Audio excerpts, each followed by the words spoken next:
That's the doorbell at Jimmy's house. Now, when you come to my house, my doorbell sounds like this.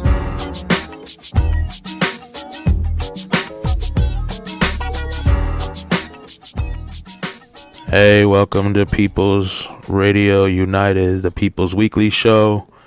I'm Tim Best Buzz. I'm here with Canadian Glenn, Nolan Hack, Steve Shagwell, and Top's going to be joining pretty soon. We're winning. Yeah, the intro must be going because I see that we're live. What? I don't know. I just talk when somebody tells me to talk. That's it. Yep. Okay. Jimmy. I can't see anything. So how you guys doing?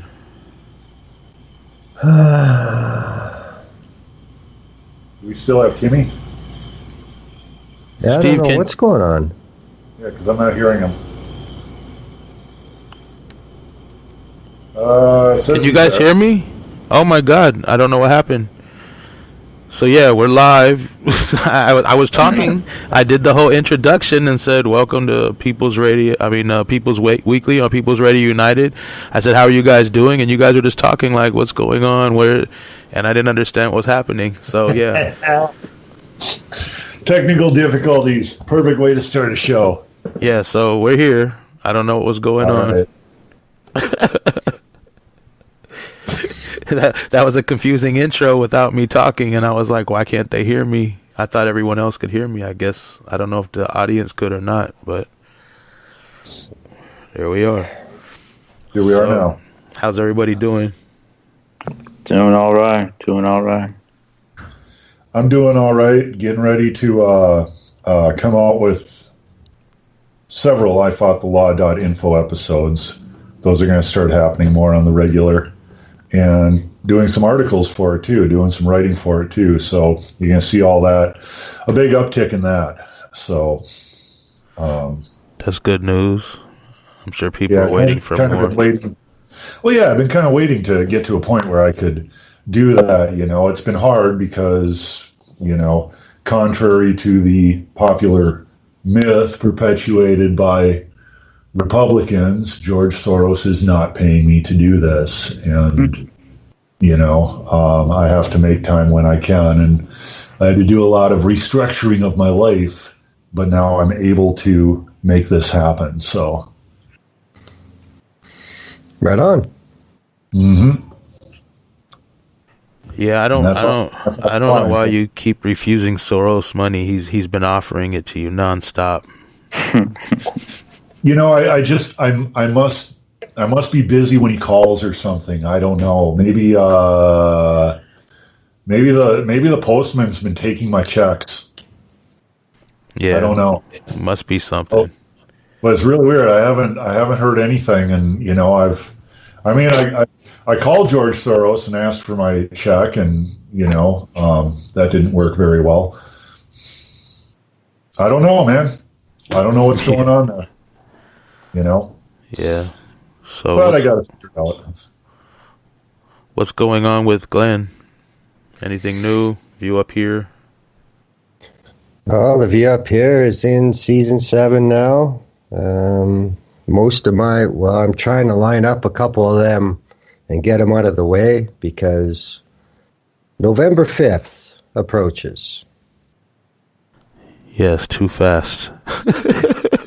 Again. We had all the time in the world, and we just screwed up. Things will be fine. Yeah, they were fine last year. We'll pull through again. We're good at We're good at working under pressure. I think maybe that's what we were waiting for all along. So what's going on with you, Nolan? Well, I just received a text message that was quoted by Business Insider, and I just want to clear something up. He said that when I was working with my old group, the group wanted to put a protest in Jackson, Mississippi. That particular trip that whole thing was actually my idea. I wouldn't have gone down to Mississippi without the idea coming into my head about Confederate Heritage Month, which, by the way, is every April now in Mississippi. That's why we were there fighting against it. So I just want to clear that up. Wait. There's an actual Confederate Heritage Month somewhere? Every April in Mississippi, they brought it back in 2016. We did a protest last year against that and against the flag in Jackson, Mississippi. And that's why I brought that up, because Business Insider said my old group, they kind of alluded to the idea that it was their idea, not mine. But anyways, also we have less than a month until our National Day of Action for Teach the Truth. We have people from all over the place. We got another school in Seattle that we were protesting at, and we were protesting at schools all across the country with racist nicknames, racist mascots, or schools named after racist people. And there are thousands upon thousands of these schools all across the country. You can email me at nolanawhack@gmail.com, NOLANAWHACK or message me on Twitter at NolanHack, and I would love to have you on board, and we all would love to have you on board, because we are all over the country, and we continue to look to and add support every day. Yeah, definitely people need to get involved with that. Yeah, we're just, the rest, me and People's Radio and everyone else is kind of just getting ready for the 5th. I know Top Gear Live has shows every Sunday, but the 5th is coming. I guess that's the first thing we're going to start off talking about. So yeah, we're getting, oh, go ahead, Glenn, sorry. Well, I was just going to say, things change every day. We're basically looking at 9 days until November 5th. We'll have to see what happens in Catalonia. There could be some major November 5th action there. Top Gear, Top will be live on the ground in London on November 5th. Details to be finalized, but we should have callers from definitely both sides of the Atlantic again. We're playing with the idea maybe we can get a show, or at the very least guests, from Australia and New Zealand. There's a lot of stuff going on there. The Australian government is ready to fall over the problems with immigration in Manus Island. New Zealand has a new minority government, and their new prime minister has been quoted saying that capitalism is a failure. So this should make things interesting. He wasn't lying. Well, yes, but she's a prime minister of a Western democracy, and she actually said that in public. That's huge. Yeah, right. That's awesome. That's awesome. And plus we have Pirate Party representatives now, I believe, in Czech Republic. So, things are changing. It's nice that it's all happening around November 5th, and we're going to make sure that everybody knows about this stuff. Amen. Yeah, I know there's some groups that are going to be out there on the 4th, and they're saying they're going to be staying out there until they either get removed or they get justice. So if that's the case, in the United States anyway, we'll have a lot of other people out there in the streets as well as Anon. So that would be kind of a different kind of thing that we don't usually have, if what they're saying is the case. This is what the right wing people have misconstrued and decided they're going to say it's the Civil War and they're getting weapons to go start killing white people supposedly, but that's not the case. The case is they want to do it like an Occupy Wall Street kind of movement where they just sit out all across the United States and don't move until something happens to gain awareness. But yeah, that the alt-right took it and twisted. I've been reading that on Twitter all day and responding to some of them. They're pretty funny. Well, that's because the alt-right, that's all they know how to do. They can't ever come up with their own ideas, their own shit. What they have to do is find what's going on and either try to take it over or try to spin whatever's going on. That's all they know how to do. These basic bitches can't come up with a single original idea of their own. So that's why you get that. Yeah. Yeah, that's true. That's really, really true. Surprise. They've even tried. I've even, like, watching from the sidelines, I've seen them try to infiltrate and take over Anonymous. You know, it's like we've all seen that. They're still trying to do it. Yeah. Yeah, it kind of looks like another round of that is starting up, from what I can see. Yeah, they have some bullshit.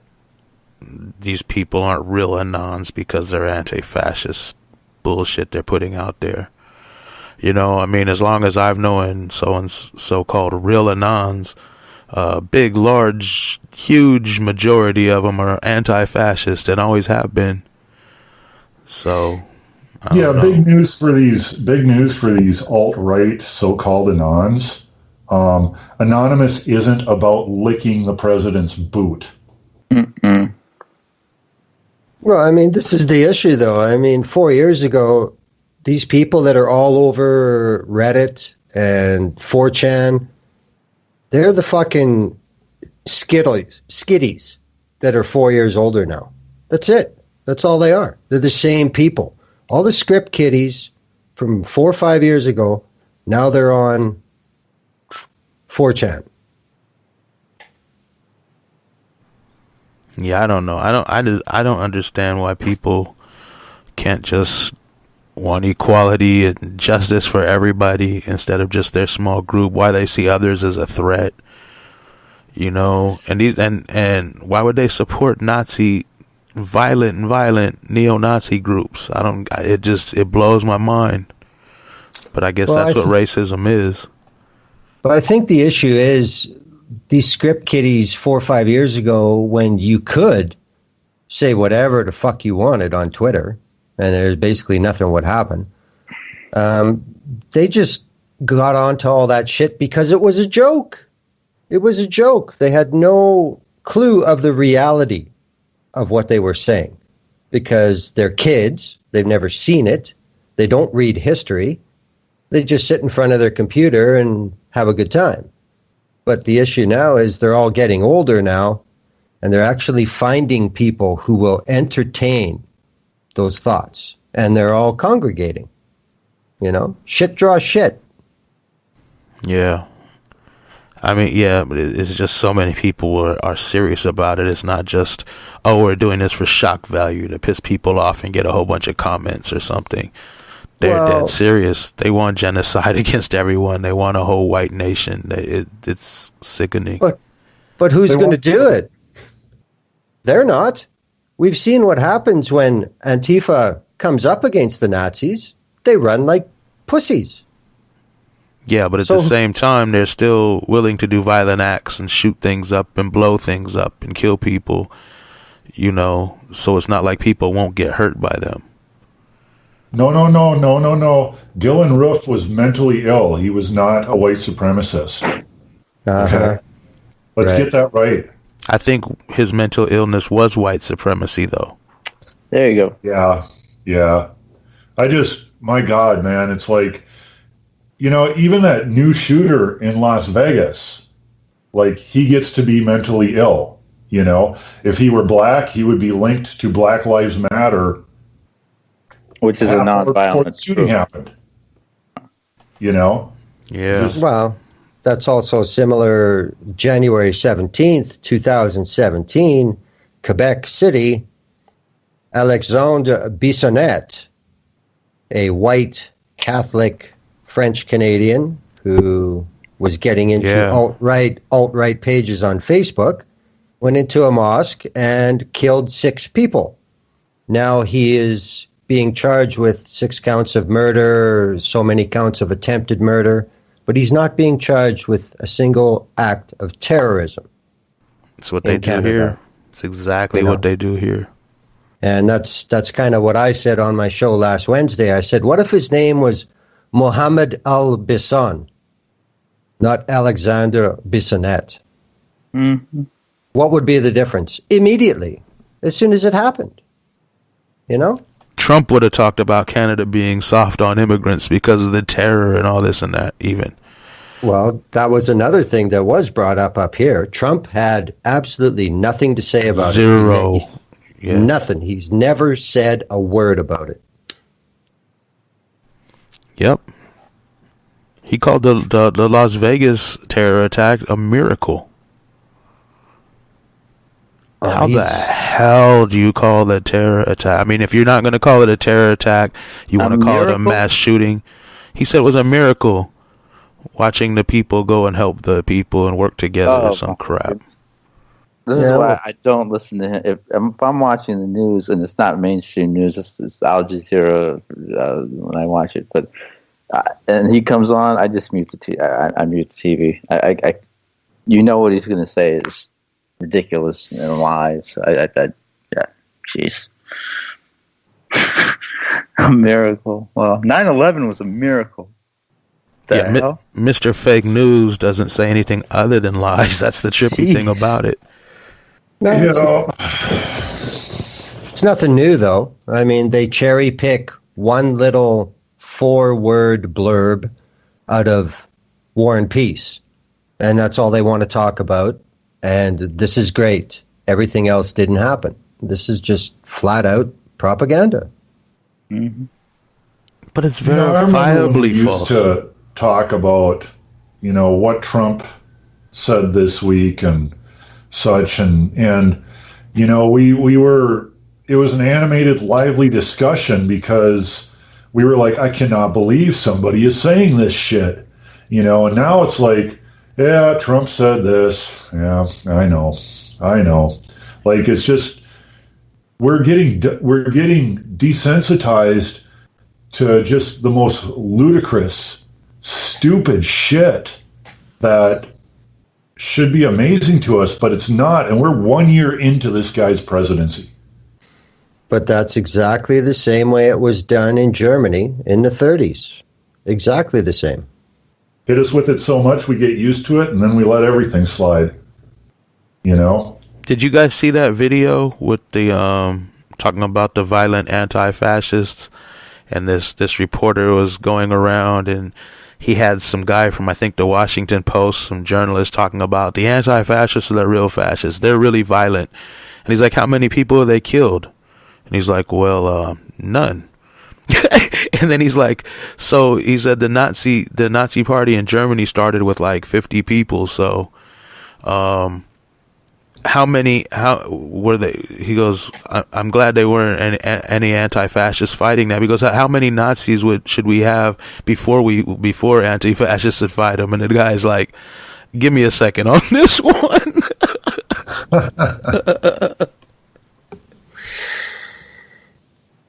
Yeah, the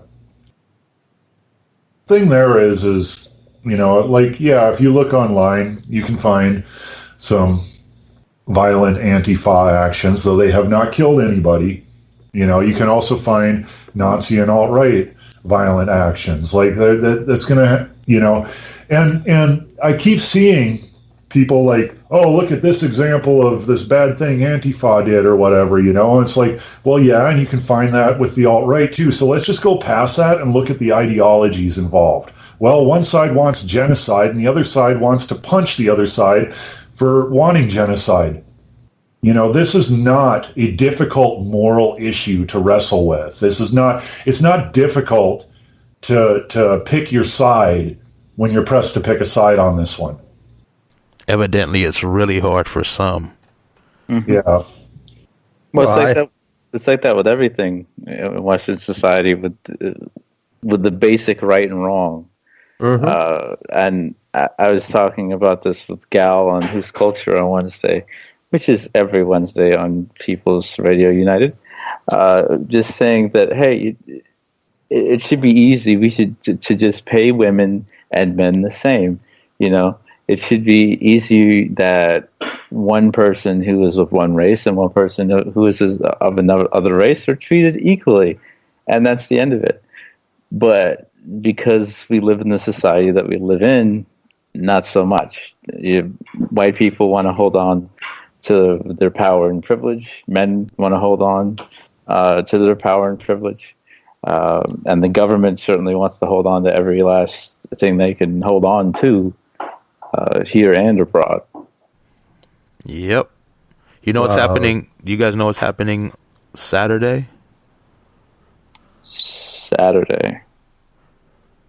I believe it's in Tennessee. I'm not sure, but they're having a White Lives Matter rally. Oh, beautiful. White Lives Matter rally. You know that's bullshit. You know why? That's overkill, because we all know white lives matter. If white lives really mattered, then they'd be discussing and trying to work on ending the scourge of white on white violence. Mm-hmm.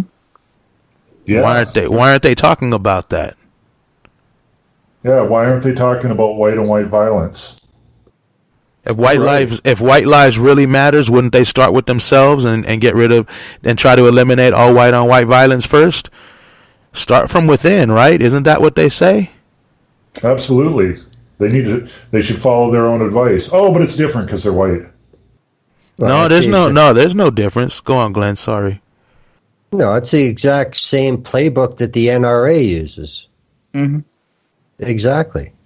It's like, well, yeah, some people got killed, but it's not because of guns, just because they were all shot. It's got nothing to do with guns. Yeah, let's talk about the fact that people aren't praying to God, because if people prayed to Jesus, they wouldn't shoot people.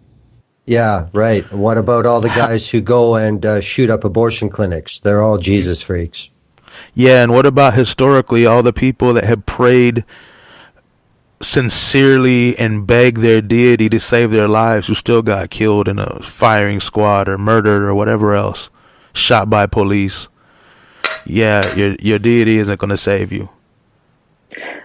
Well, I think about this sometimes, that as a black person, people always try to flip the narrative of racism. Black on black crime. Well, wait a minute. When did black people or indigenous people go over to the United Kingdom or France or Russia and take the place over by force, kill everybody, almost everybody, and then enslave some of them and take them back to Africa or Turtle Island? Please tell me when that happened and caused, we don't know the exact death toll, but over 200 million deaths and counting. Tell me when we did that, but you want to talk about black on black crime. That's just kind of interesting to me. And then, what'll happen? Hey, Top's in here, by the way. Hi, Top. But you know what happened? They'll tell you that they'll send you the meme about the black dude that started slavery. Yeah. I know. They will. Yeah, that's just like the Hasidic rabbi that started the Nazi Party. Yeah, okay.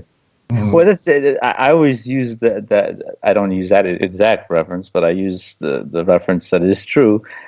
Jewish people helped some few Jewish people helped Hitler in the Holocaust. I think it was over 100,000 Jewish people were in Hitler's military, if I'm not mistaken. One of those people was named George Soros.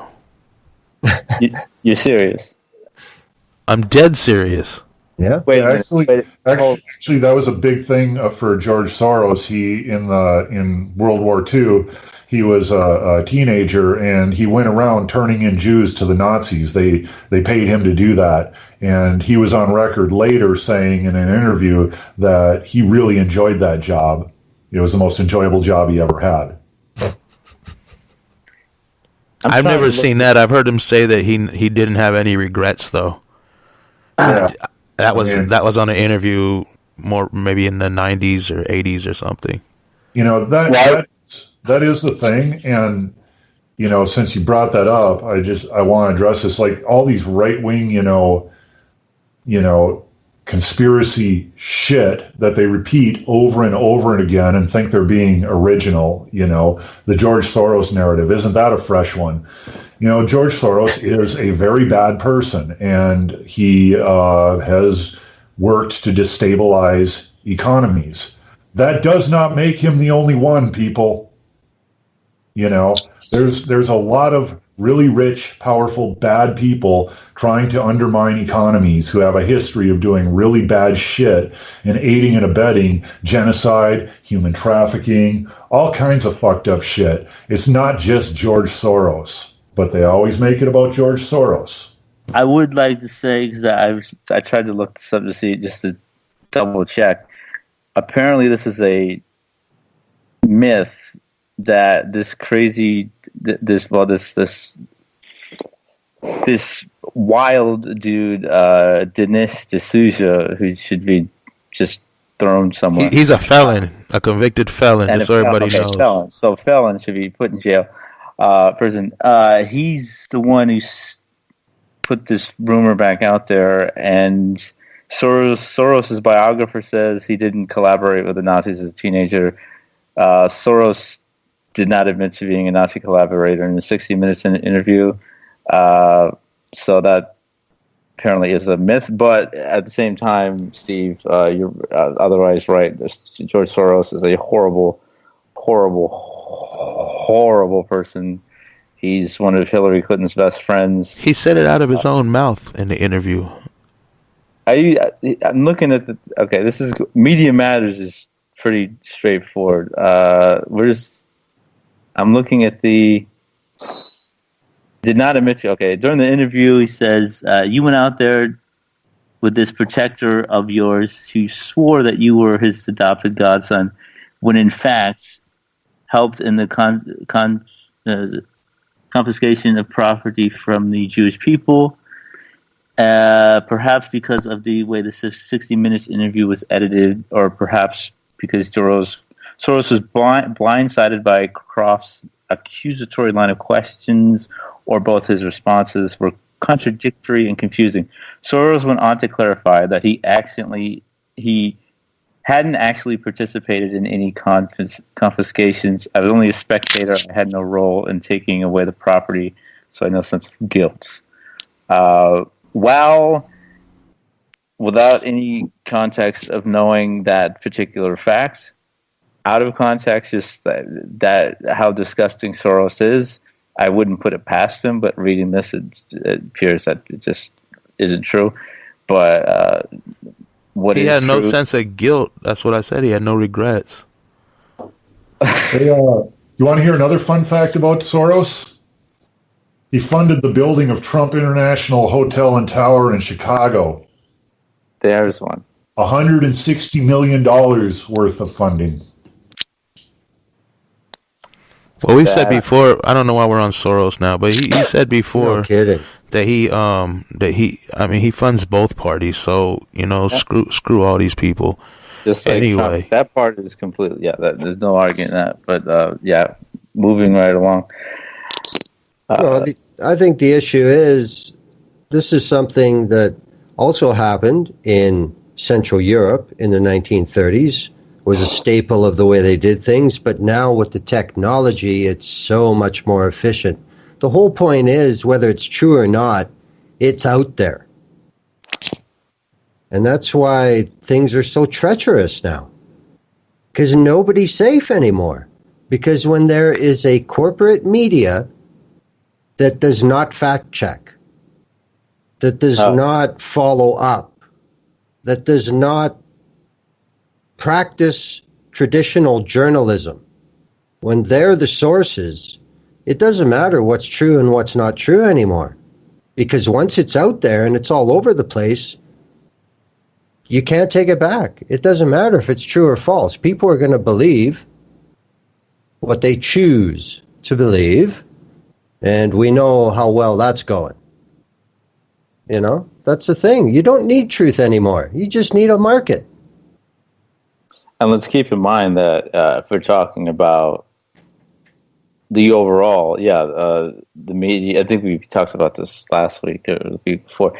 The media used to be a lot more trustworthy, but then at the same time, I remember watching these interviews as I got older, or the way the news would report it, seeing someone like Stokely Carmichael or Malcolm X on 60 Minutes or a panel show on American television, and they're grilling the white reporter or journalist, just grilling them like they had committed crimes, like they were felons, like they were starting some kind of horrible revolution in the United States, when in actuality all they were doing was peacefully fighting for freedom and the liberation of black people in the United States. And that same narrative exists today. Yep. You know, you see anytime you see Black Lives Matter on TV, in terms of it's a video shot, most of the time it's rowdy Black Lives Matter folks, and there is a big section of the population that actually believes Black Lives Matter is a terrorist group. And now, of course, me being a black identity extremist, according to the United States government, the government thinks that nonviolent black activists are terrorists. So this is the. Nobody believes that. They use it as a weapon to get rid of groups that they don't like, that oppose their. Yeah. Been doing that for the whole time. But I mean, it was obvious, Operation Mockingbird, full effect. But the issue is now, as you said, Nolan, it's the same thing today, but they're using that on Antifa. Yep. But you look at media reports of Antifa, how many faces have you actually seen? You see scarves, you see bandanas, you see black bloc, you see masks. How many skin colors are you seeing from Antifa? Hardly any, because it's, for the most part, it's frustrated young whites that know that everything is fucked up. So, it was easy back in the day with Stokely and Malcolm because they were visibly men of color. And they're trying to put that thing over on Antifa, but they're having trouble using the skin tone angle. That's why we're not... I mean, when you see pictures of these marches in Charlottesville and shit, you see all of Hitler-Jugend standing there, proud as hell, white, white, white, white, white. I have never seen anybody at one of those marches that was not Caucasian. Nobody but Caucasians. So, I mean, if you can't infer from that it's not about white supremacy, what the fuck are you doing? How can you not? But they can't do that with Antifa. They can't pigeonhole them to a demon race. Imagine if they could make the connection that Antifa was Islamic. Fuck, look out. Yeah. They'd love to. They've tried many times. Yeah, they've tried to say Colin Kaepernick is a Muslim. And whether he is or isn't, who cares? I mean, and then that's the other thing. Christian extremism. I mean, yep. If we really want to have these conversations, by goodness, let's have them. But they don't want to have them. They just twist narrative, deflect, twist narrative, deflect. That's what they do. Is Top in here? Yes, I am. Hello. Oh, hey, Top. You're so quiet. I'm not used to that. Listening. How's the white-on-white violence in the UK? It's the same. It's the just Nazis being dicks left, right, and centre. To be honest, lots of agitation in the run-up to November the 5th, or as some would put it, the November the 4th march for Antifa. There is no fucking march on November the 4th. It's all a setup. No, in the United States, there's a group called Resist Fascism, And like I Right, said, I don't gotcha. know, you probably didn't hear earlier in the show, they're supposed to do a nationwide kind of sit-in kind of thing, like a Occupy, where they all just sit and hopefully get enough attention for the cause. I don't know exactly what their cause is, because I didn't see this group around with other fascist presidents, just this one. So maybe it's just a new thing. I don't know. But I hope they're successful in ending fascism. Yeah, well, I don't think it's being played as that in the United Kingdom. It's a call to violence, which always sets off alarms. So we'll watch that one with interest. Yeah, everybody promote and follow at November5th.org on Twitter. That's at NOV5THDOTORG, November5th.org. That was Canadian Glenn put that in the chat, so I wanted to make sure everybody heard it who's listening. Outstanding. And that's for the MMM Live on the 5 information for the all-day broadcast we're going to be having. And I just wanted to touch back on your guys' point about George Soros. Everyone that accepts his checks now, you're just stained. You're just going to have to leave the activist community, guys. I'm sorry. Yeah, that's the truth. Wait a minute, there's no activists left anymore. We all got paid by Soros. We're all living large. We're all 100,000 heirs. You know, that exchange rate works out really good for me, getting those checks from Soros. Oh, there you go.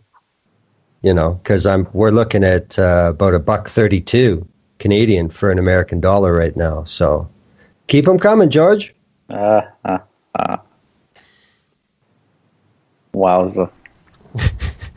I've just been reading, there's a Boing article. Apparently Reddit had a purge of Nazi sites, subreddits yesterday, apparently. Wow. That's a good thing. Yes, indeed. We need to purge all the Nazis we can. Absolutely. Yeah, but you know, they're just going to relocate. I mean... That's why we need to purge them in real life. They'll find somewhere down on the dark net, down with Daily Stormer, and masturbate in their own feces somewhere. They'll be fine. Masturbating. Well played. Well played, sir. As soon as you bring masturbation into the conversations, Shagwell perks up. Like, what? Hey, you know. Gotta exercise. Indeed. I'm really looking forward to November the 5th this year, guys. Obviously, I don't think or anticipate it's going to be as busy as the Saturday of last year. But there's lots of creative work going on. We're going to be tying in the activities of Anon UK Radio because I don't know if you guys recall Lowry Love extradition, final extradition hearing is in the 28th of November that month. So we're going to be out there with a big presence, making everyone aware of what's going to be occurring later on that month. 28th and 29th is the hearing, so keep an eye out for No Love for US Gov hashtag and Free Larry Love. His extradition hearing is on the 28th and 29th of November, but we'll be making lots of noise about it on the 5th. Yeah, that's really, really important. We do not want him extradited. No one should want him extradited. Doesn't suit anybody. So there's a new hashtag, if you do follow, is trial at home, hashtag trial at home. We don't want him going to the United States of fucking America. Disorganized, disunited states of America. Are you guys at civil war yet? I know Spain's that starts on the 4th, according to the alt-right websites. Right. Civil War Part Dukes. There you go. Idiots. I just think the alt-right are just like petulant 5-year-olds. Whoever can scream the loudest. Pretty with much. lies.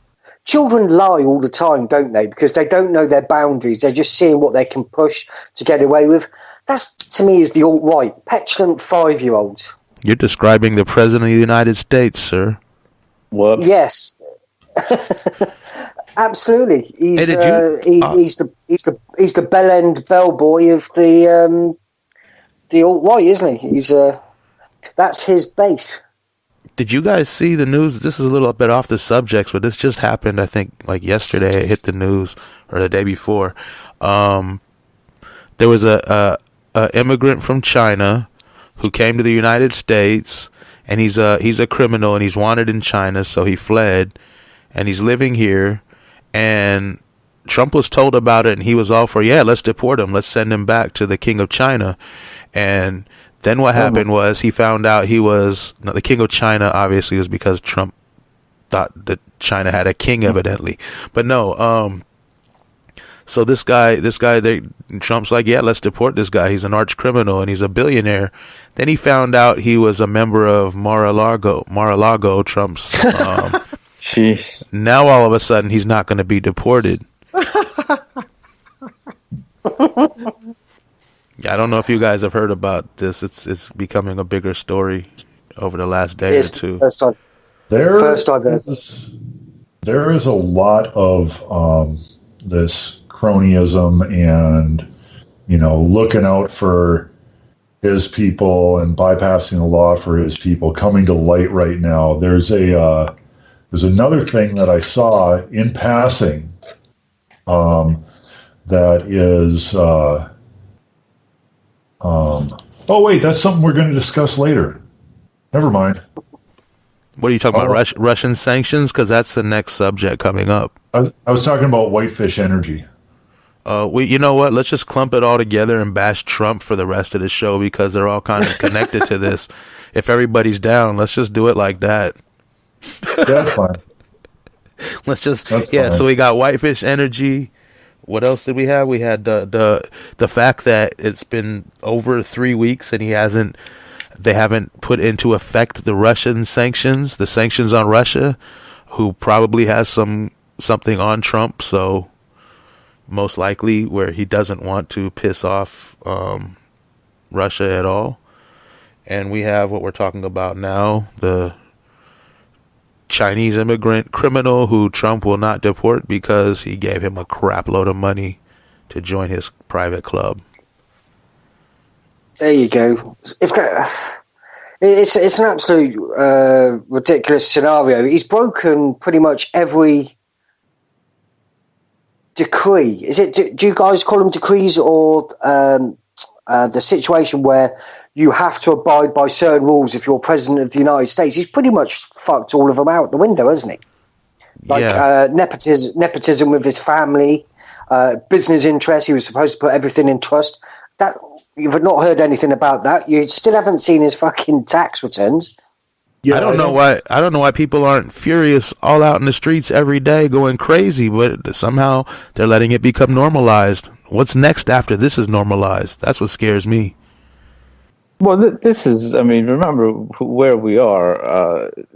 This is a country that lets the worst possible things happen every year since its existence. And one reason is because, like we were saying before, the media controls everything, and it's gotten worse over time. So a lot of things that happen that are just off the wall ridiculous by the government, people don't know about it. And if they know about it, they only know a little bit, and they know of that part, but slanted. And you could see that with the elections this past November.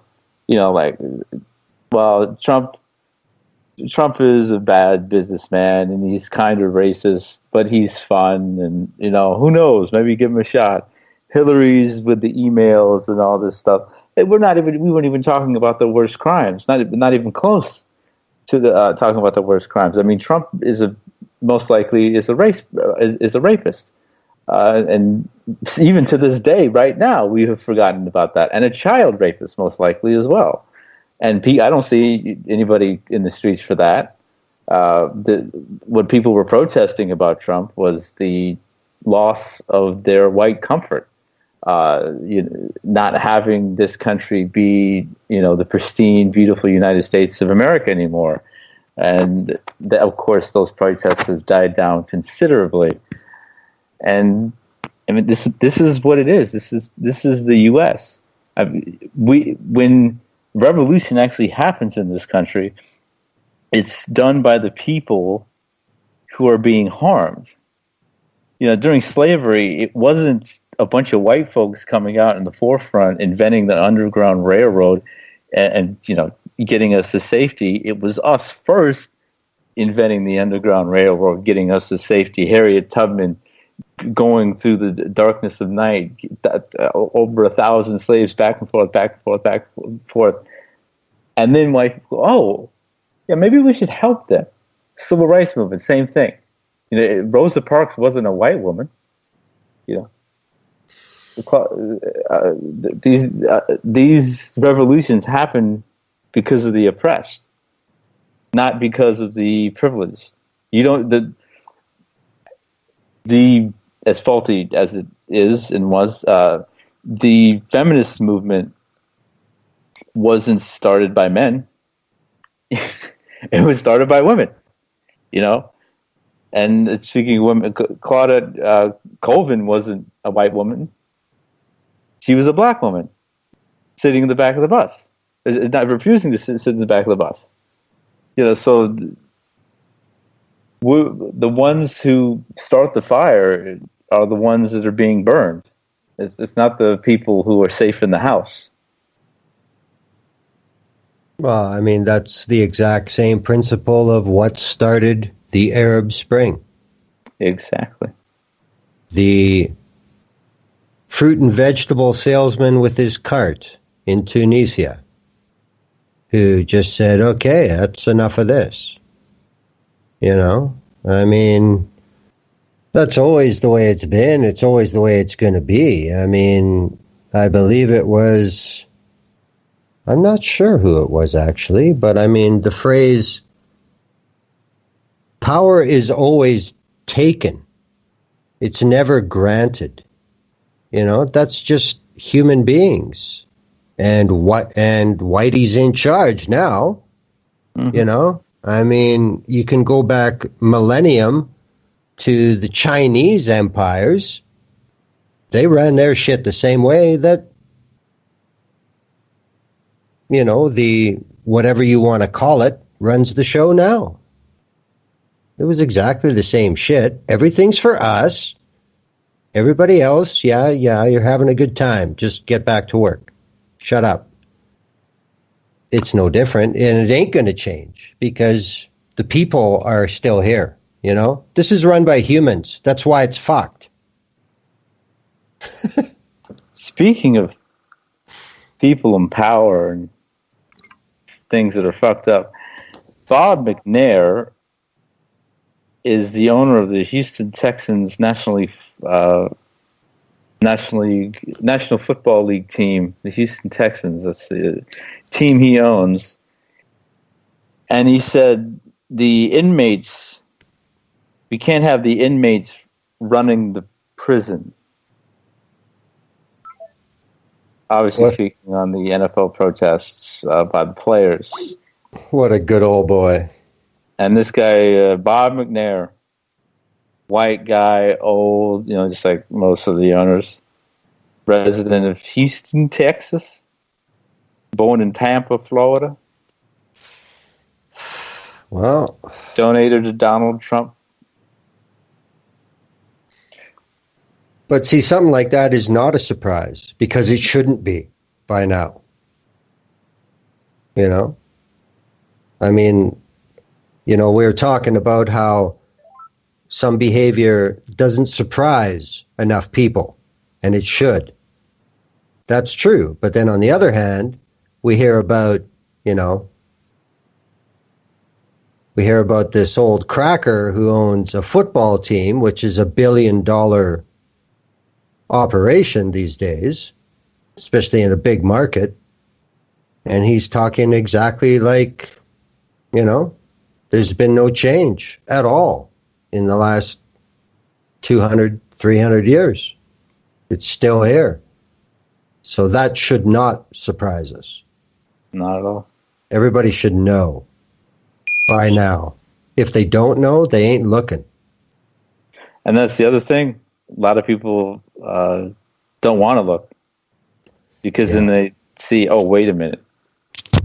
We either are racist or we should want this system to go away right now. Well, again, that's a similarity of what happened in Germany with the Nazi Party. That famous quote, first they came for the communists. I wasn't a communist. I didn't do shit, and then they came for the homosexuals. And then when they came for me, there was nobody left, mm-hmm. And there's a lot of people, I believe, in the U.S. who are kind of think that road is beginning. Oh, that road has begun. We're there you go. Now. Okay, there you go. See? This is what I mean. It's just so bizarre on what is supposed to surprise us, according to the media, and what's not, and what the reality is. And there is more than one reality. That's what's really the problem. There is more than one reality now. Well, I think that, I would say there has been more than one reality. That it's even speaking from myself and my folks, the whole white and black America thing. We were and still are to a degree considered, monkeys, beasts, and now we're still considered subhuman. But what has happened to us then, and what still happens to us now, is inconsequential to American society. It's just like, oh, well, that's just too bad, but I don't really care. And then we look at American interests and white American interests, and, we need to keep our NFL. We need to stop Russia from doing whatever they're doing. We need to blow up North Korea. Maybe. Do we need to blow up North Korea? What's on the agenda for the power and the privileged? And then versus, another America, Black America, or indigenous America, et cetera, et cetera.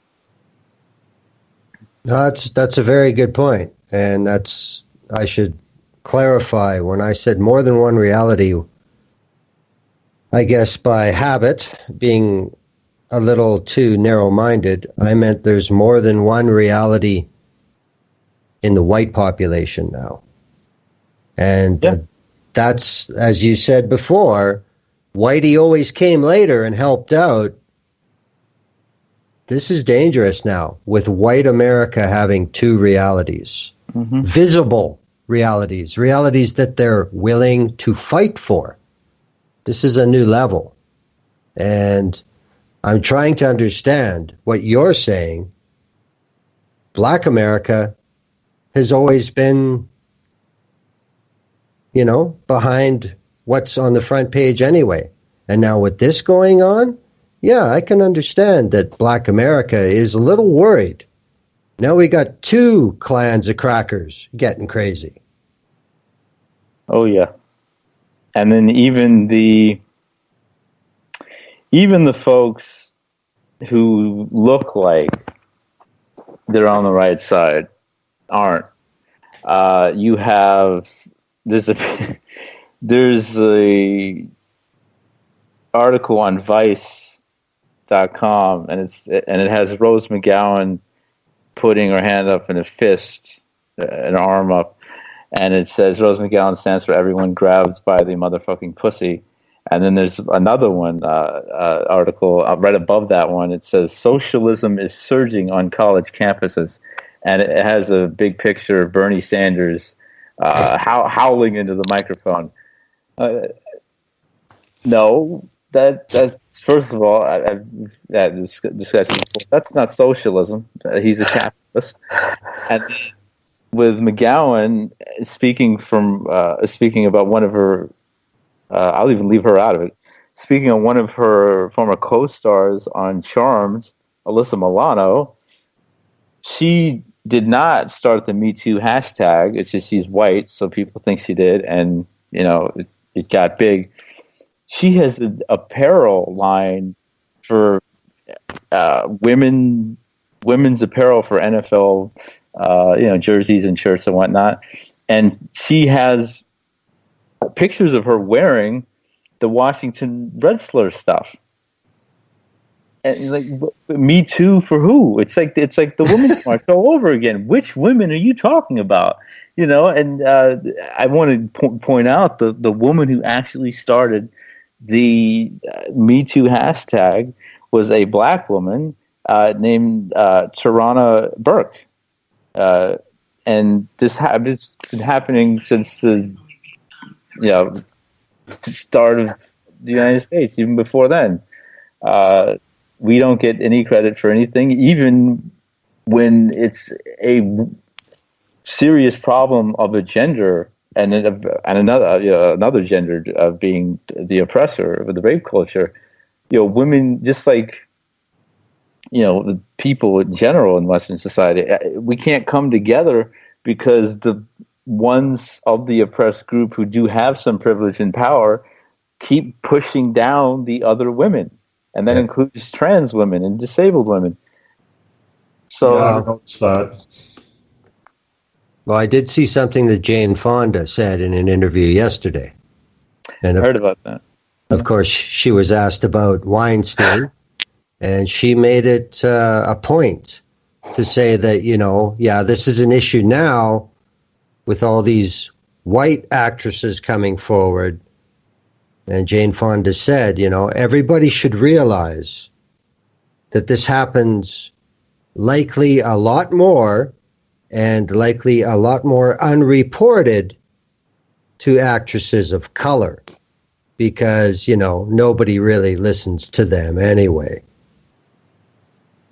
And at least somebody said it with some cachet in the media. How far it'll spread, who knows? But at least she did it. Yeah, at least she did it. And it's so weird how we have to grab onto those small those rare instances when that happens. Yeah. Those instances where okay, finally somebody said it: white, black, or green. And my mother, who was white, she had all the Jane Fonda workout tapes. Loved Jane Fonda. Obviously, great actress and everything.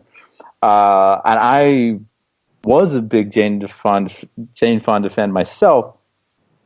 It's just that I was watching a show of hers, Grace and Frankie, and I hadn't gotten to the point where this episode aired.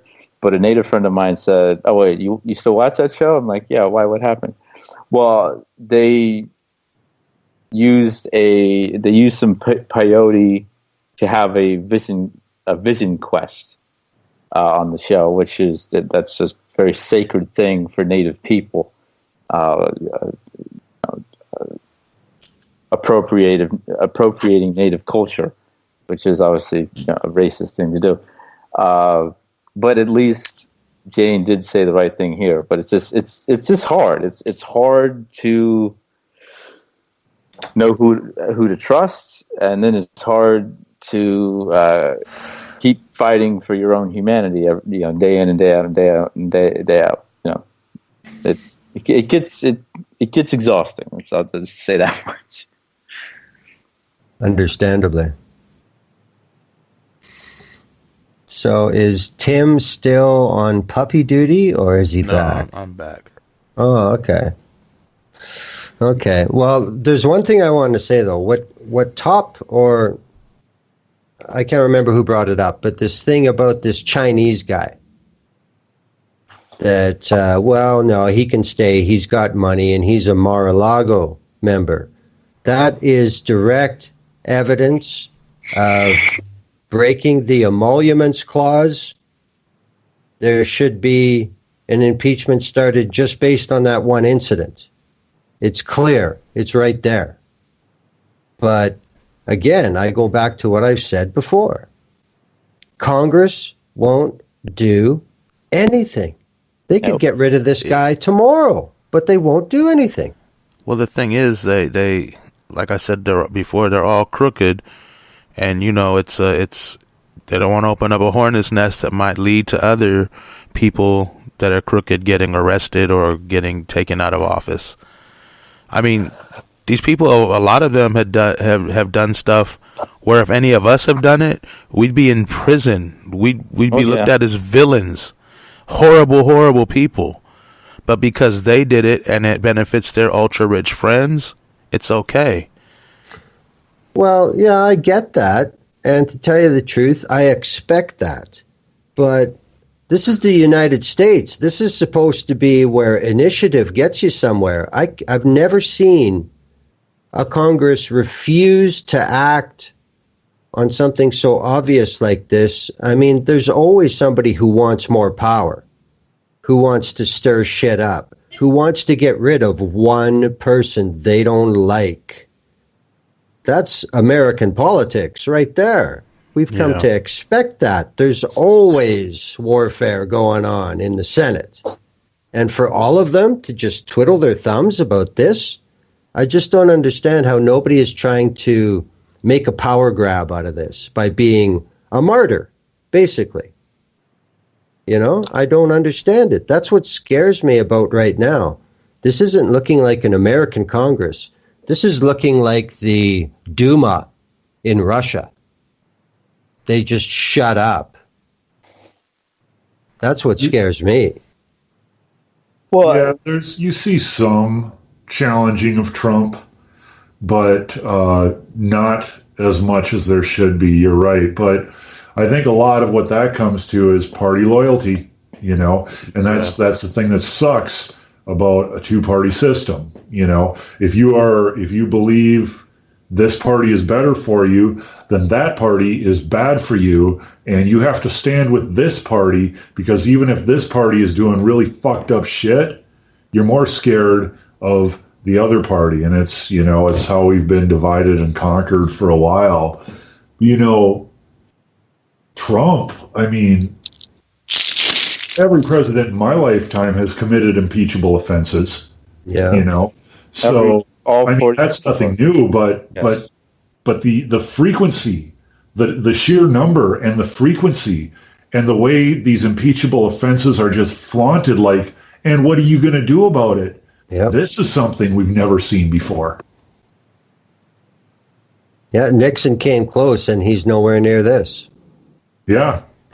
Yeah, there was a little meme going around on Twitter that said the founding fathers planned for a president like Trump. What they didn't plan was Congress going along with him. Yep. Exactly. Yeah, that's a really good one. And we're past the point where anybody can say, well, I don't believe Trump is, power hungry autocrat type because I haven't seen him do enough for me to believe that. There was wiggle room for somebody to say that a while back. We are so far beyond that point. Trump just decided to deport a rapist and then found out the rapist was a member of Mar-a-Lago and then decided not to deport said racist. I mean, that's not a hard one to put together, what it means. And then this whole thing with whitefish energy, I mean, you look at that whole thing. I mean, FEMA is even saying, hey, this wasn't our idea. FEMA is making it a point to distance themselves from this. And if you look into the whitefish energy thing, you'll understand why. It is utterly ridiculous. It's a company, a small company with 2 employees that has very little experience, suddenly being given a $300 million contract to go over to Puerto Rico and fix everything. And you have to ask, well, why the hell could that possibly happen? You can't come up with any logical reason, but you can come up with a crooked reason, and that's because this was a donor to Trump. And it's also a company that is based in the same town where the, was it Secretary Zinke lived? Yep. So we're just so far beyond the point where anybody can say, oh, I don't think that's true because I don't see enough examples of Trump, being a cronyist and being corrupt. No, like, he's doing it and he's wide out in the open, and anybody who says they don't see it at this point is either, too stupid to tie their own shoes, or they're such a brainwashed Donald Trump cultist that nothing will be good enough. So, in relation to the Whitefish contract, has anybody actually saw a copy of it yet? Yeah, I just posted it in the chat. There you go. I've just retweeted it if anyone wanted to go and see it. Ken Klippenstein has done some analysis of the contract. $332.41 per person for accommodation each day. Yep. Good Lord. $79.82 per person for food each day. This is in Puerto Rico, the expenditure. The Whitefish contract states, in no event shall government bodies have the right to audit or review the cost and profit elements. Ooh. It also states that Whitefish contract, the Puerto Rican government waives any claim against contractor related to delayed completion of work. They can't even sue if they fuck up. And these bastards were on Twitter threatening to stop work because of the criticism. There you go. Well, I mean, electricity is my career. It's turned out that way. I looked through that entire contract. I've never seen a contract that ludicrous in my life as far as restoring power goes. 600 volts to 23 kilovolt. Yeah, they're basically doing the whole infrastructure of the entire island to be rebuilt, and they're charging, a lot of their hourly rates are not only high, but it also says in that contract that the standard day of work is 16 hours. So they're charging 16 hours every day if somebody works 8 or 10 or maybe even 12. But they're charging 16 hours a day. And the site supervisor, I believe, was being charged out at about $340 an hour. So you're going to tell me that the absolute guy in charge is going to work 16-hour days? Try 4. So It's just such a scam. It's just free money. And I think what it's all about is the Puerto Rican Power Authority had to do this so Trump will bail out Puerto Rico. That's what I think the deal is. Probably. That makes it, that's how this whole thing adds up. But I don't know, man. This is so blatant. And what sucks is nothing's going to happen. Nothing's going to happen. Nope. Never does. You know what? This gives me an idea. What, there's 4 of us on here right now. I'm sure each one of us has a broom. I think the U.S. government should give us $600 million to clean the streets of the United States. There you go. Yeah. I mean, that sounds about right. Let's do it. But we're not the right people. Speak for yourself, Glenn. No, well, did you give $20,000 to Trump last year? If not, well, why, man? Okay, once they give us our $600 million, we'll give $20,000 to Trump. As much as it's going to hurt. No. There's no fronts, man. You have to pay up first, then you get the government kickback. That's the way it works. You're ruining We have this to make for me. a contribution to Trump's campaign before we can apply. Yeah. All right, I'm sending $10 in the mail today. We should have the contract within a couple weeks. All right. Do that. Do that every day for 4 years, and then you'll be getting into the they'll notice you part. Yeah, I'm going to send Trump $10 a day. He can get fucked. Thank you for ruining. You ruined my fantasy. Well, it's an extremely dubious contract. There's also issues in it about force majeure clause. Either party can cancel at any time with 30 days notice. But of course, that means that anything that is underway that's not finished, well, you have to pay as if it was finished. So all they have to do is do 10 to 15% of the work on every major project in this rebuild, and then they can drag their ass. Because then we've started every new transmission line. We've started every new power station. So if you want to kick us out, well, we intended to finish. So you got to pay us out. This is quite a good scam. It's just like there were no big companies that could have done it for a lot less money. I mean, that's what they expect us to believe. And done it more efficient, a lot quicker.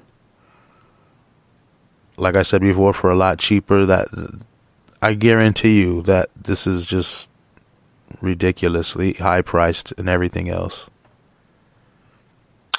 Does anyone have any numbers on the amount of Puerto Ricans that are still without power? I believe it's 70-some%. Jeez, still. Last I saw. And that's also somewhere in the 20s, still have no water. What are they going to get a company from Flint, Michigan and give them millions of dollars, hundreds of millions of dollars to go do the water? Same with the Dene Navajo Nation.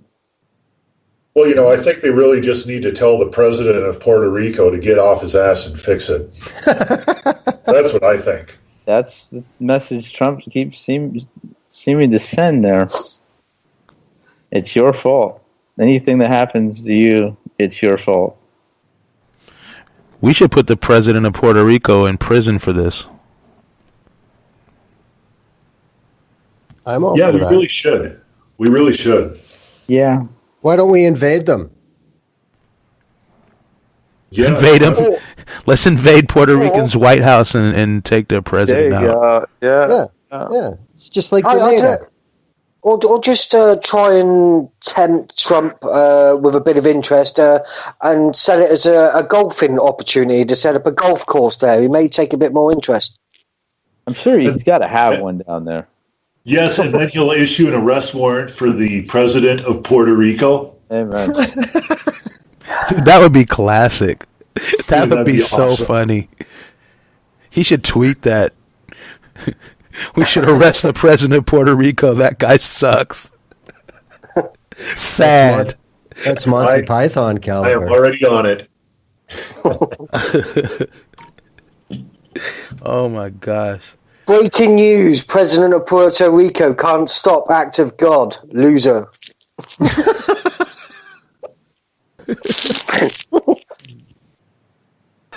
That's so insane.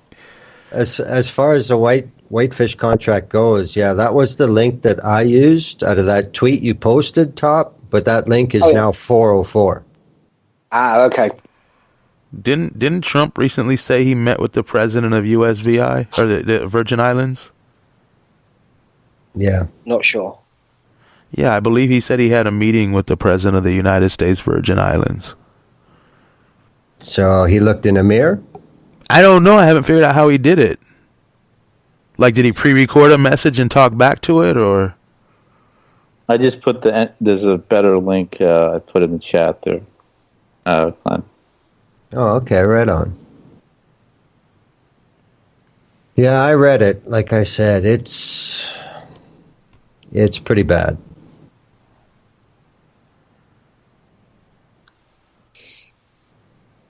Yeah, I mean everything's pretty bad right now.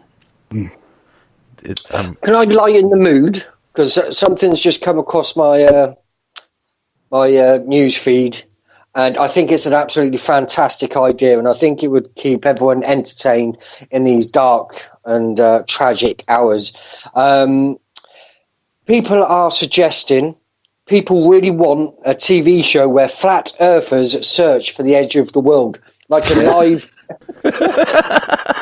Yes, please.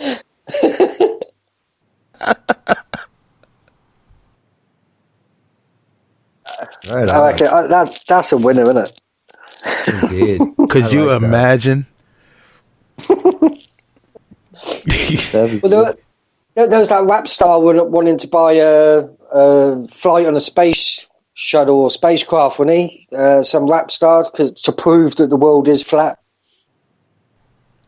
How is he going to do that? There was he was arguing with Neil deGrasse Tyson. That's about right. that, and I believe it was. Yeah, I like his music. B.O.B. And Neil deGrasse Tyson was just like, dude, stop, just stop, man. Was he trolling him or was he serious? Well, he was like, they were tweeting back and forth, and just but B.O.B. was serious that he thinks the Earth is flat. And the funny thing is, there's a point guard with an NBA championship. He played with LeBron, and now he plays in Boston, and he thinks the Earth is flat. So it's sad that the amount of ignorance and stupidity of the citizens of this nation. But Why that's what it is. do they believe that because religious books told them this, or did they where is their supposed evidence? Online or something, that just how all rumors start. Most people, not most people, I think it's like 30-40% of people in the United States believe that the Earth is only 6,000 years old. Well, Creationists. that's from religion, though. That's why I'm asking if the flat Earth thing stems from religion or something else. I don't know exactly where I haven't studied too much about the flat Earth people, but I'm not sure.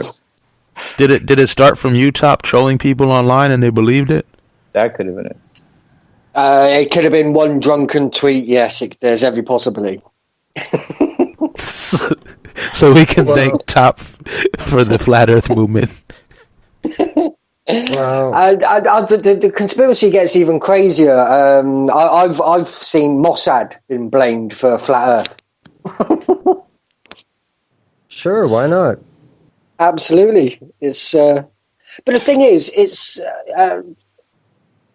if you put in chemtrails and flat Earth together, I think the internet would explode. Completely self-destruct. You know what the fact of the matter is? Jay-Z and the Illuminati didn't want people to know the Earth was flat, so they created the round Earth myth. There you go. Well, I can debunk flat Earth in one sentence. If the Earth were flat, cats would have knocked everything off it by now. There you go. Mic drop. That's true. Well, I mean, you guys are talking about how things are becoming normalized. Trump finally named an ambassador to Canada. And at her introductory press conference in Canada, she was asked about climate change. And she answered that she believes both sides of the science. Whoa! Both sides? Wait, how is there both sides to science? Yay. So the side where it's not good and the side where it's very bad? No, the side... It's the does she like the nice Nazis as well? Probably. Most likely. But very fine people. There's the 98% side that says climate change is real, and there's the 2% side that says we're paid to say it's not.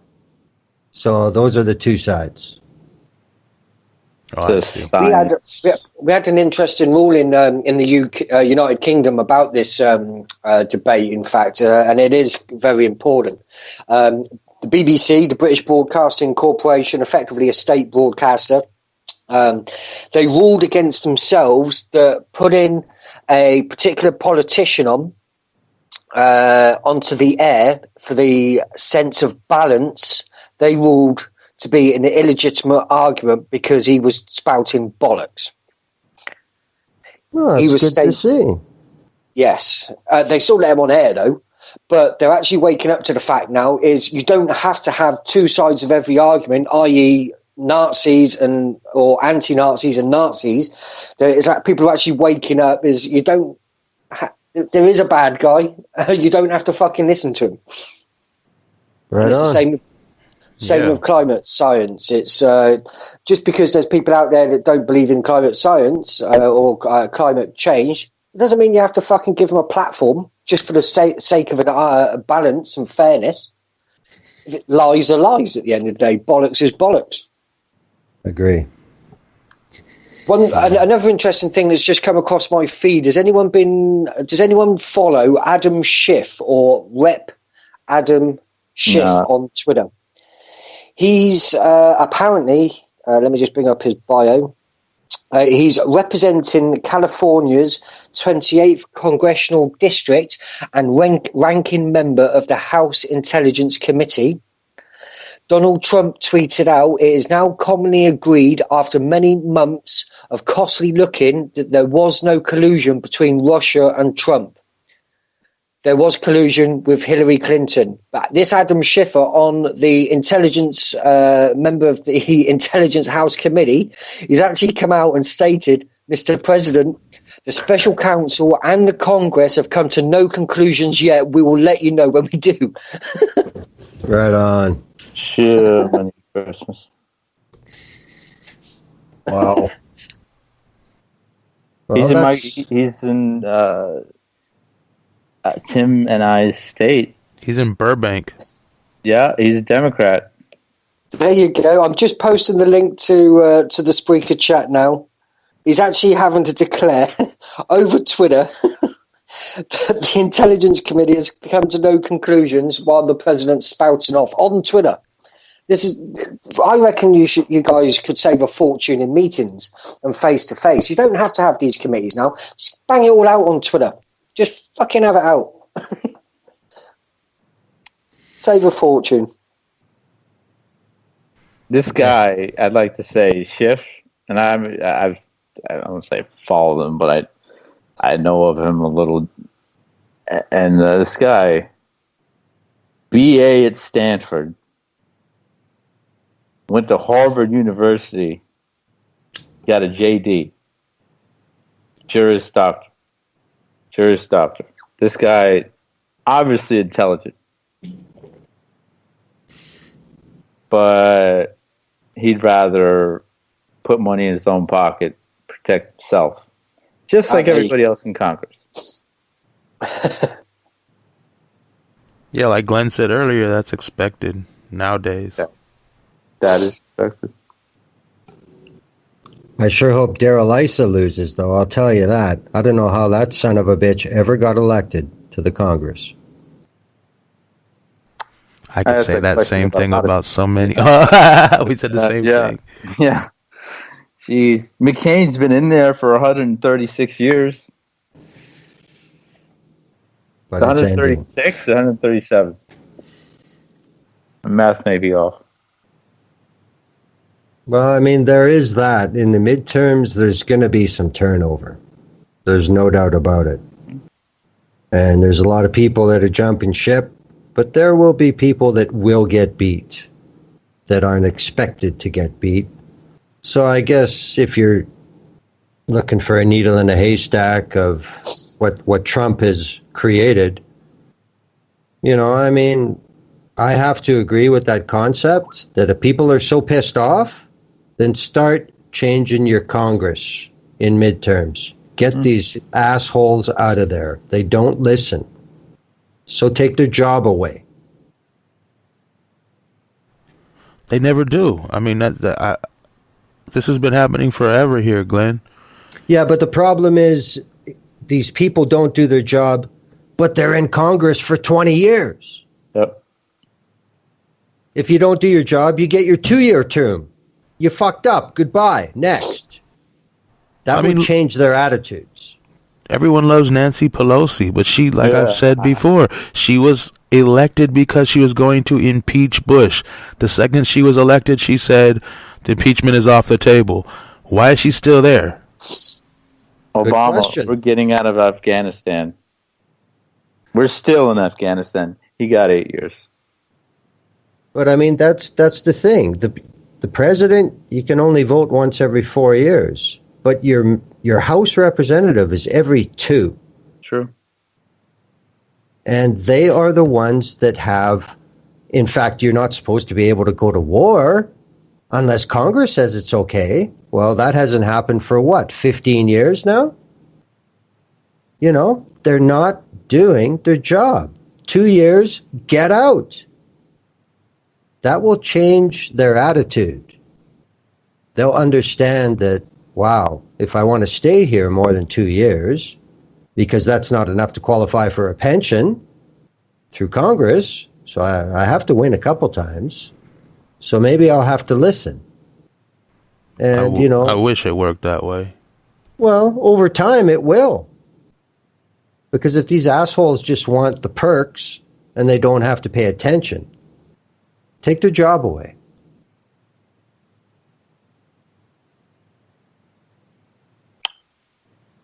I mean, there are people, everybody says, how come these are the people who run for office? Because those are the people they look for, because this shit is obviously okay. Well, somebody's always coming along and talking about how I'm going to work for term limits for politicians, for senators, and it never happens. Well, that's where the party comes in. It's hard to get these people out because once they get a couple terms under their belt, they got so much money, lobbyist money. Yeah, it's hard to get them out and run a campaign against them to get them out. Well, this is something that a lot of members of Congress that, lost unexpectedly have had the guts to come out and say, with a 2-year term, it's nothing but constant fundraising and campaigning. They don't give the time to do their job because job number 1 is making sure you get reelected. You guys haven't got it so bad. We here in the UK, we've got the House of Commons, which is where your voted or elected officials sit. We've also then got the House of Lords. Now, the House of Lords, it's a peerage for life. Yep. Oh, Lord. They get paid £300 a day just to turn up, whether they vote or not. They're given their peerage. It's for life, and when they die, they can pass on to their children. Jeez. Well, as I've said many times, white supremacy started in Europe. Yes, it did. And of course, the fact being that the United Kingdom citizens do not vote for the House of Lords. No, they do not. We can vote for politicians that can make changes to the House of Lords, but they're very few and far between. Reform of the laws is always something that comes up at election time. Just what you guys were stating with term limits, etc. It's the same jargon, same bollocks that gets discussed, and then conveniently forgotten when it comes to actually doing shit about it.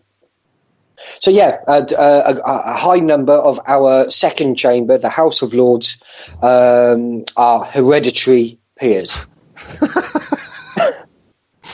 That is outrageous. I mean, even here in our unelected Senate, mandatory retirement at 75, and that's it. These guys are going into their 90s here. It's just nuts. I think the average age of the House of Lords is 75. And how many are there? That's in the 600 odd. I'd like to point out Dianne Feinstein, granted she's a senator, 84, still a senator, but I digress. Wow. Yeah. Also ridiculous, and this is my homeland, so this is close to my heart. The whole Niger ambush thing that happened. As we talked about earlier on the show, how narratives get spun and propaganda gets put out. What we're hearing in the American media, all we're hearing is, oh, well, what happened to these U.S. soldiers? My continued question is, why the hell are you in our house? Get out of our house. The house meaning Africa. There are U.S. troops stationed in 53 of the 54 African countries. Think about that for a second. They say, move on, slavery's over. Well, colonization isn't. Yeah, I actually didn't know that. That's holy shit. Reports are that the United States Special Operations Forces are carrying out nearly 100 missions at any given time across the African continent. On the money... Who's signing off on this? Like, who is somebody over there allowing this, or is there just some kind of like economic pressure being applied, or what? Oh, there's plenty of economic pressure. You look at the money in exports and imports, mainly exporting out of Africa. The U.S. goods exports U.S. goods imports from sub-Saharan Africa total $19 billion. That was in 2005. And there is there's an American company, and I'm not making this up, that does mining in Africa, and they're called Anglo-American. Anglo-American. They're a billion-dollar company. You're fucking kidding me.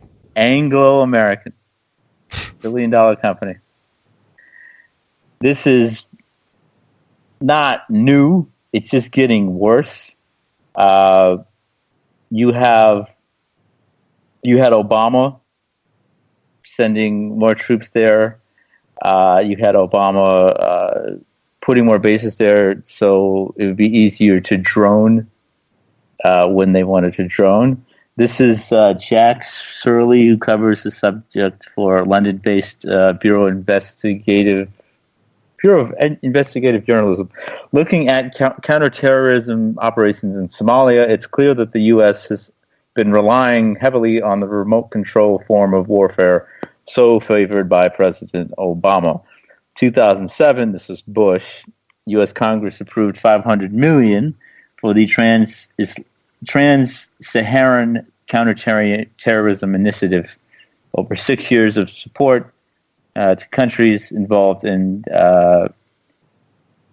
counterterrorism against threats of Al-Qaeda operating in African countries such as Chad, Mali, Nigeria, Morocco. So this has been going on for a good while.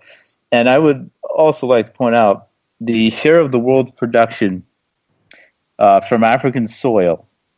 Because if you go back in your history books, like way back before white people got there, thousands of years, of Africa's soil is unmatched. It's unlike any other soil on Earth. It's so rich, or at least it used to be. The world production from Africa for chromite is 38%. Cobalt, 60%. Diamonds, 56%. Manganese, 38%. Gold, 20%. So obviously there's some stuff in the soil that white countries want, especially the United States. And they talk about, well, there's terrorism all over the place. Well, I'm like, okay, yeah. Well, there's also, they say there's about 50 terrorist groups on the continent of Africa, or extremist groups.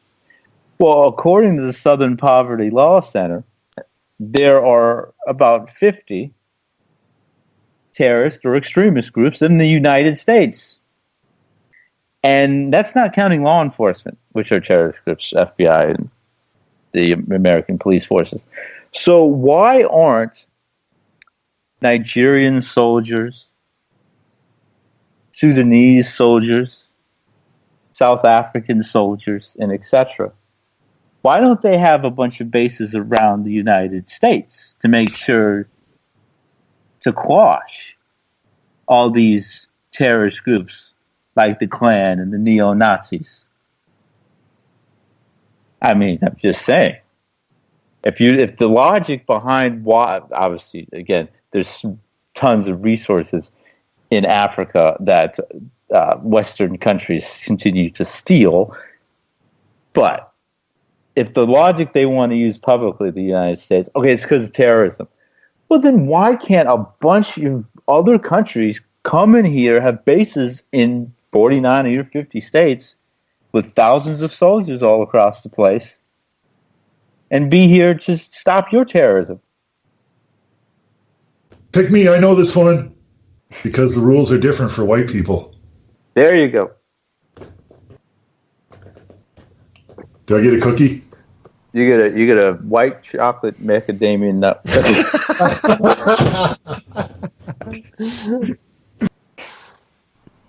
You're expropriating the Hawaiian culture.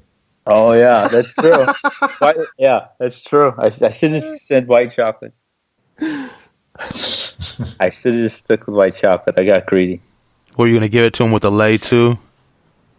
But nobody's talking about the civilians that are being killed continually by these missions and insurgents and all these operations all across the country. There's a they actually have a name for this operation and group, the United States Africa Command. Yeah, AFRICOM. AFRICOM. 43 of the 54 nations. The other one, Egypt, is a part of the United States Central Command. Yep.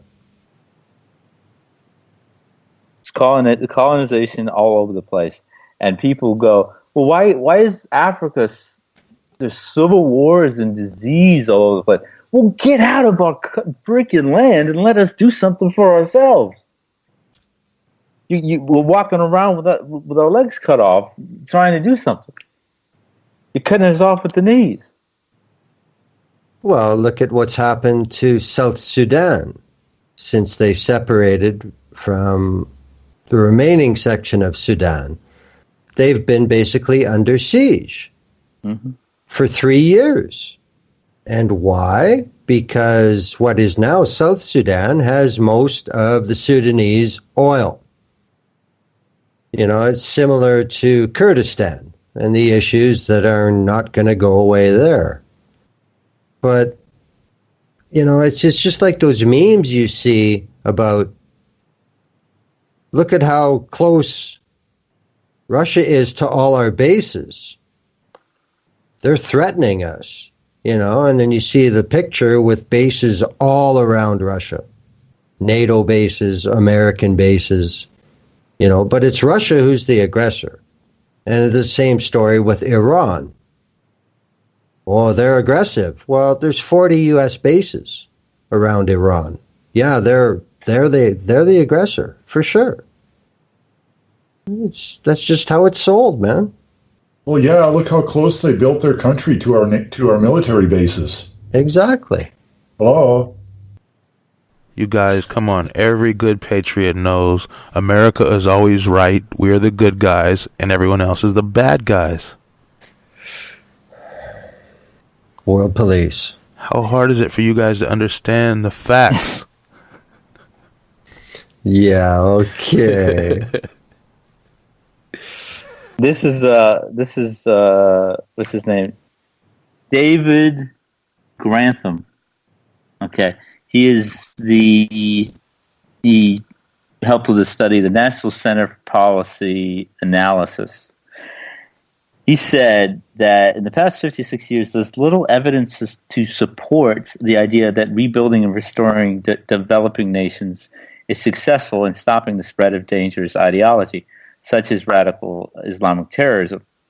Instead of cutting U.S. troops, we should reform the military roles in the expensive U.S. security assistance programs. They don't work, and we desperately need that funding elsewhere. He also says Africa is only one example of a broader agenda for U.S. security assistance policy in developing nations.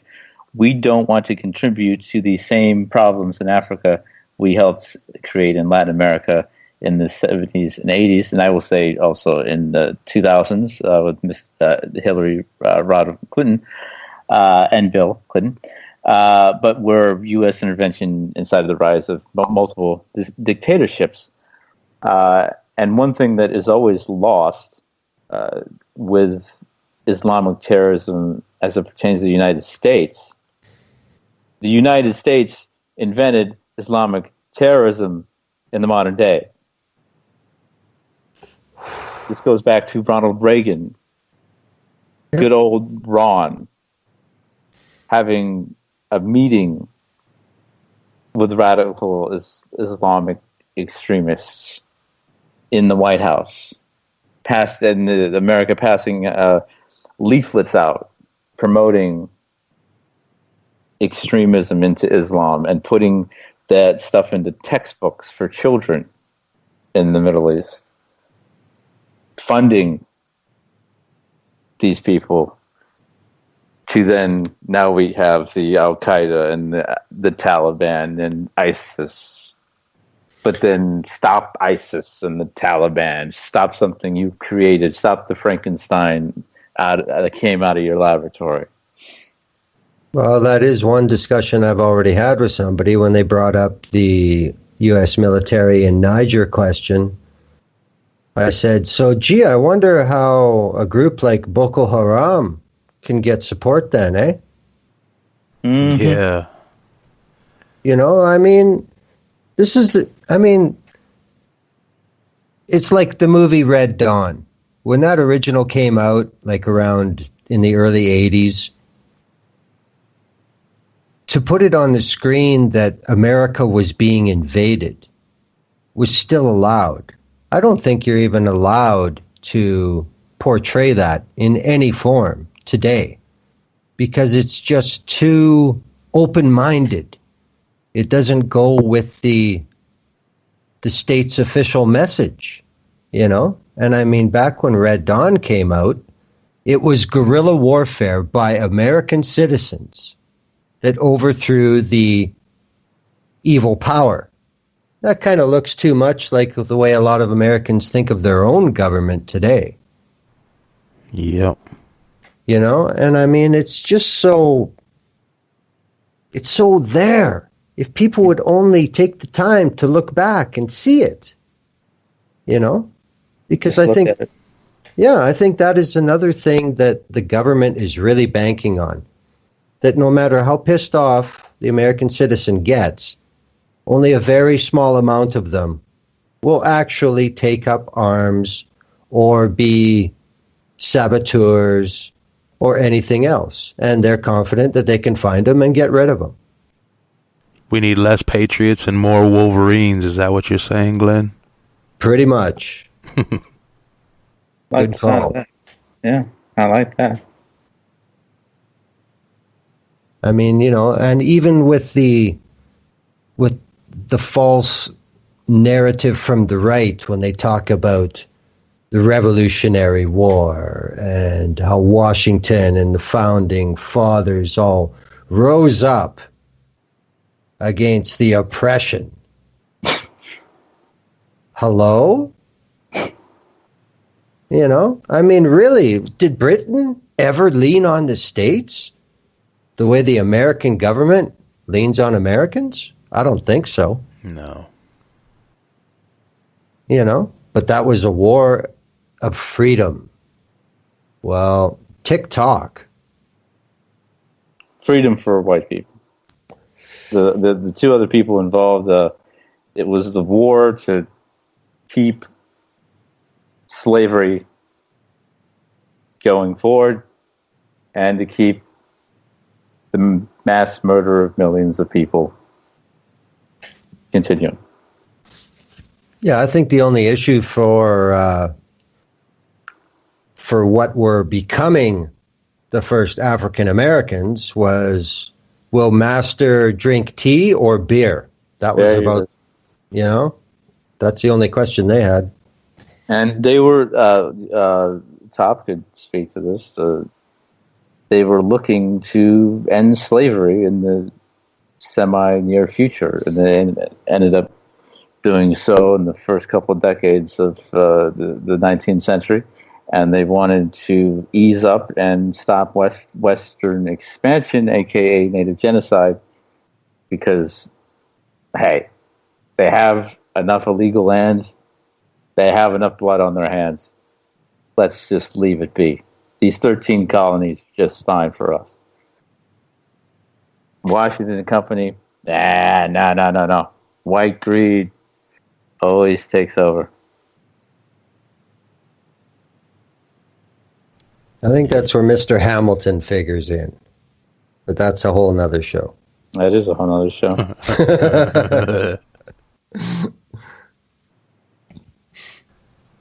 Well, I think we pretty much covered everything. What's the consensus besides Trump's a fucking idiot? Well, I think we need to arrest the president of Puerto Rico, and We absolutely need to arrest the president of Puerto Rico. yeah, We should seize all of his assets, too. Yeah, pull a Noriega on him. yes. Absolutely. There you go. Absolutely. He's been very negligent.